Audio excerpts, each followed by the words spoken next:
BTS মানে কি? BTS মানে একতরফা ভালোবাসা, যা বাস্তবে নয় কল্পনাতেই পাওয়া যায়। সাতটা মানুষকে না দেখেও নিজের থেকে বেশি ভালোবাসা যায়।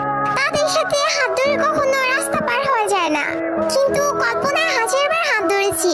তাদের সাথে কখনো বৃষ্টিতে ভেজা হয়নি, কখনো এর সাথে বসে মনের কথা বলা হয়নি, তাদেরকে কখনো জড়িয়ে ধরে ভালোবাসি কথাটা বলা হয়নি। কিন্তু তাতে কি, তাদের প্রতি তো মায়া কখনোই কমেনি। কিন্তু একটাই আফসোস, যাদেরকে নিয়ে এত কিছু, তারা কখনো এইসব জানবেই না। এই ওয়ান সাইড লাভ, একতরফা ভালোবাসা। Story of all BTS army. পৃথিবীর সকল ভালোবাসা পূর্ণতা পাক, আর বিটিএস আর্মি হওয়া এতটা সহজ না, কারণ তারাই পারে, পাবে না যেন ভালোবাসতে। Respect all BTS army.